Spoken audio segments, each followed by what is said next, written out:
Hi, so I'm redoing this video because there was some noise problems going on last time. I think the dog got attacked by the cat again, and my dad just caused some noise leaving with the dog. Probably giving her some time away from the cat. But anyway, so let's try this one more time, shall we? So this is who would win, and it's Star Wars versus Star Wars this time, so it's a win-win for Star Wars either way. So it's Luke Skywalker, the son of the Chosen One, versus Galen Marek, the clone of the son of the... I don't know the full actual lore, even though I played the games a little bit. I believe he was originally taken under the apprenticeship of Vader after he killed his former Jedi parents. And then we have multiple clones of him. That's it. Now, he was taken under apprentice by Vader, and then when he was killed at the end of the first Unleashed, it's revealed there's clones of him. So that's what happened. So anyway, yes, so Luke Skywalker, we'll start with Luke Skywalker. Now, Luke Skywalker started off as a kid, kind of brash, kind of impetuous, but then later became very calm, with a bit of an aggressive streak, having kind of dabbled in the dark side, even gone to the dark side for a little bit in the expanded lore, which, by the way, yes, we're using the expanded lore for this. Moving on. So, he's highly proficient in the Force. The Force pushes, with telekinesis, he's extremely high, he's skilled on a level his father was, he was considered a master telekinesis user. Highly skilled in mental manipulation, just influencing the minds of lesser beings easily, no problem whatsoever. He is also quite skilled with Shatterpoint, which lets him locate the weakness on an opponent or any sort of item. Like if there's a crack in the wall, he'll just focus on the crack and it becomes a fissure. The wall is separated into two separate walls. So he's got that going for him, and he's also, because he's been in the dark side for a little bit when training under Palpatine, being his apprentice, he's quite actually skilled in Force Lightning as well. Now he doesn't usually utilize that anymore, I believe, due to having come back to the light side, but he's skilled enough that I don't know if he rivaled Palpatine, but he was certainly a good competitor for Palpatine. Now, another thing you should note on, he's also skilled at, I believe it's called Tremendous, which basically is energy absorption. It's what you see Vader doing in Empire Strikes Back when Han shoots at him. It's what you see Yoda doing to Count Dooku and Darth Sidious in the prequels. Basically lets them absorb energy to a certain degree. He did to the extent that he was able to absorb a blaster bolt from an AT-AT, mostly, and then redirect the rest of the blast. So it was quite skilled. Now, he wields a standard lightsaber he built for Kenobi's after he lost his first one that his father originally had. And it's made with a synthesized crystal. Now, it means an artificial crystal, so which have a higher cutting power, but slightly more unstable structure than normal crystals. I mean, I don't think it ever did, but on rare occasions, these sabers can actually break when too much dark side or force energy is put into them. And they've even known to even cut through another lightsaber's blade. That's not, but it has to be a non-synthesized crystal, and it has to be under the rarest of circumstances, but it has on the rarest occasions happened. But that being said, I don't think we're going to see that happen in this format.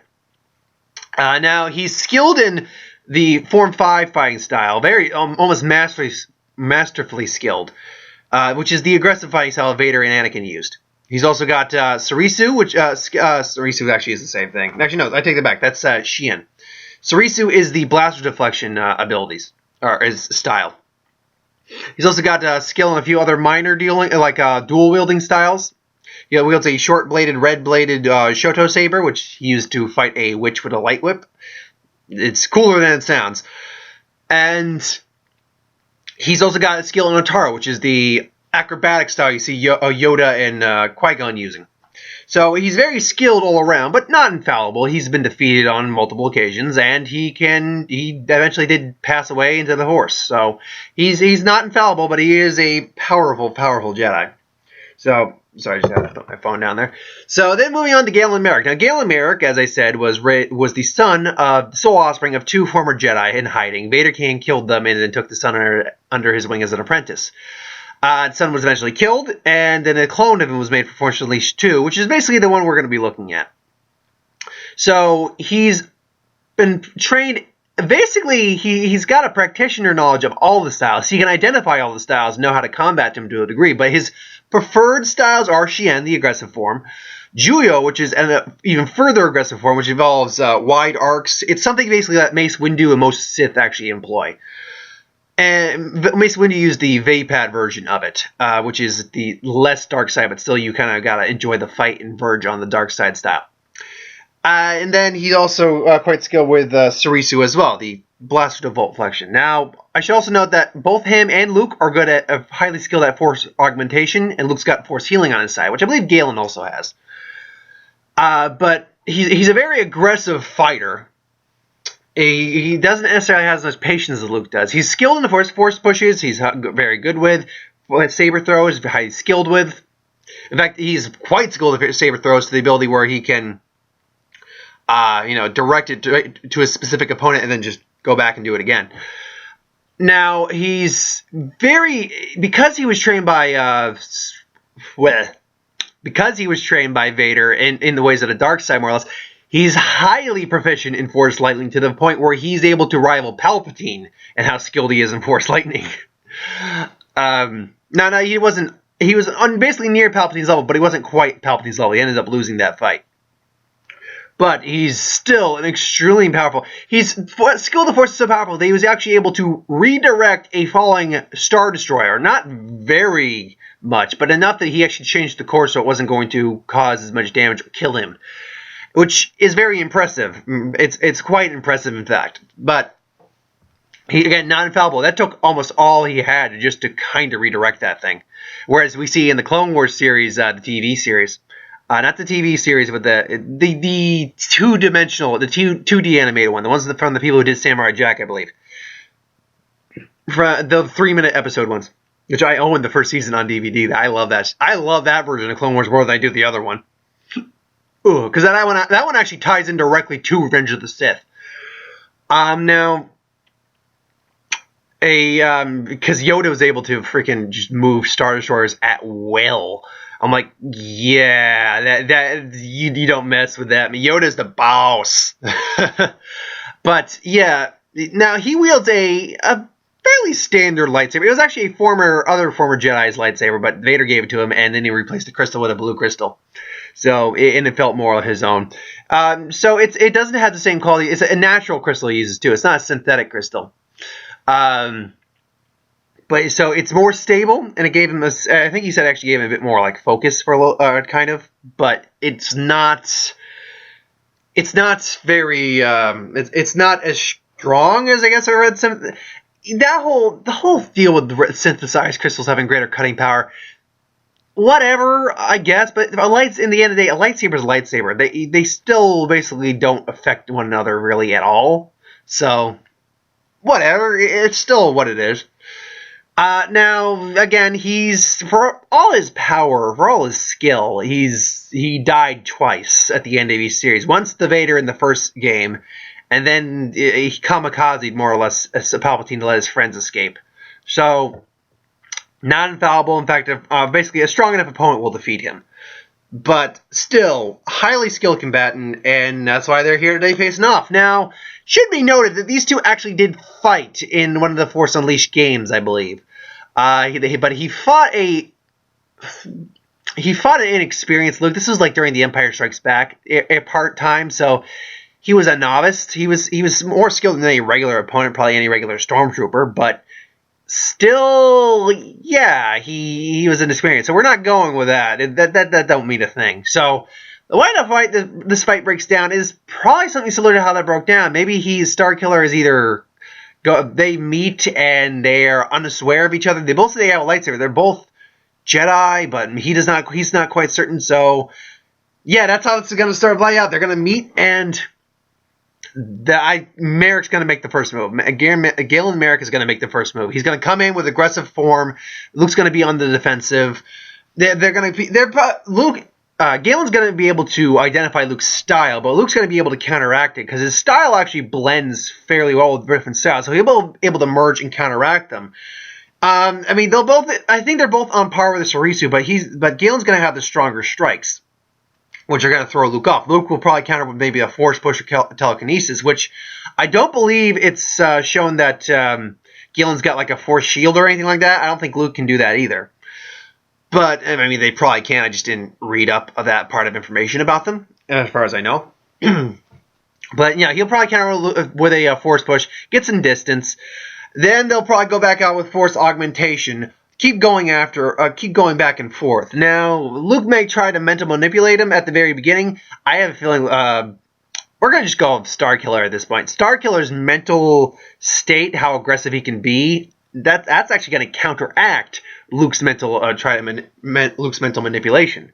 So they'll just keep going back and forth for a while. Force push, telekinesis. Neither one of them getting a real clear edge, because really, the only things that's different about their fighting style is that Luke's got a Taru with a few other blends of a couple other forms, and Galen's got Juyo, which is another aggressive form, but really the Ataru kind of will counteract that, because the acrobatics will counteract that.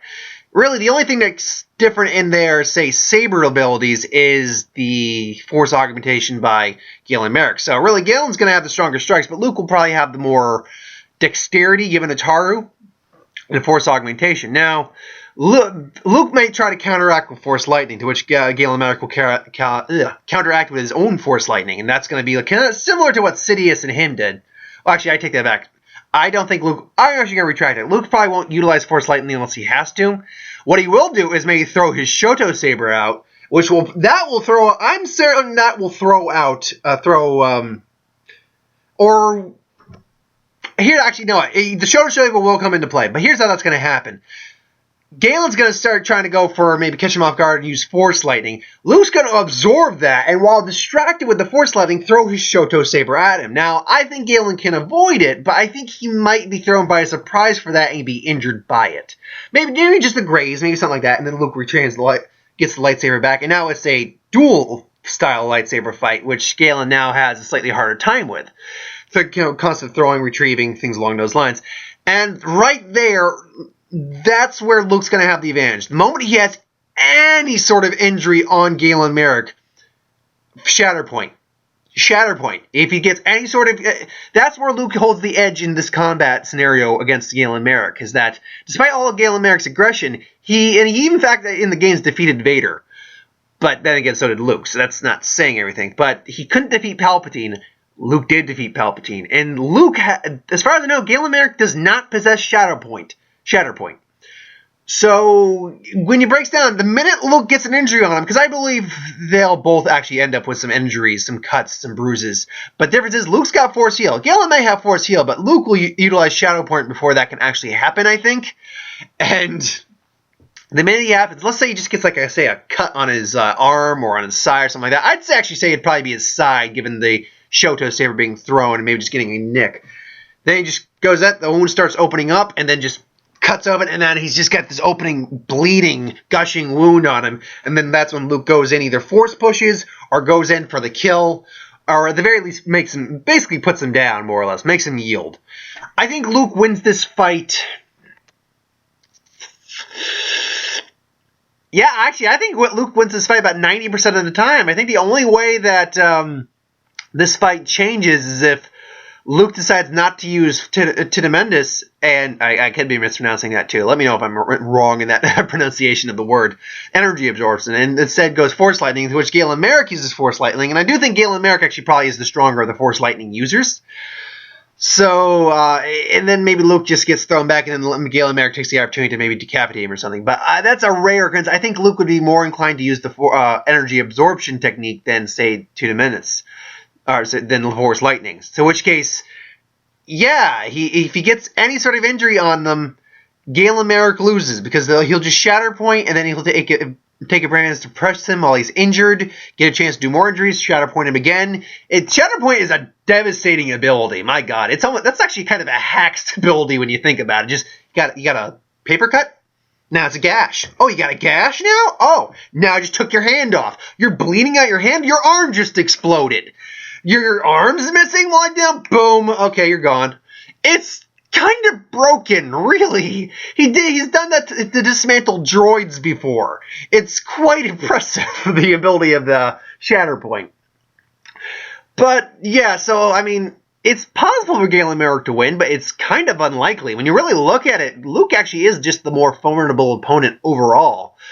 So, yeah, Galen Marek versus Luke Skywalker. I go 90% Luke Skywalker, 10% Galen Marek. So, yeah, that's it. My thoughts on that. Thanks for watching. I hope you enjoyed. Like, comment, share, subscribe. Well, like Kermit, too. I like Kermit a lot. The Muppets aren't a bad show. Just to plug that, you can see my vlogs. I got those in the vlog playlist. But no, yeah, like, comment, share, subscribe. If you got a request for something for us to review, put it in the comments below. Let us know. We'll get to it at some point. I don't get a lot of requests to really do anything, so that's why I don't actually get to other things besides the movies I go see.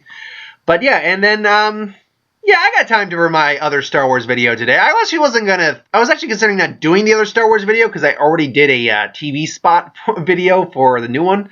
But you know what? I'll do my other Star Wars video today. Why not? And I got Hunger Games to see tonight, which I will actually catch it tonight. There's showings that I can see. So thanks for watching, and I will see you next time.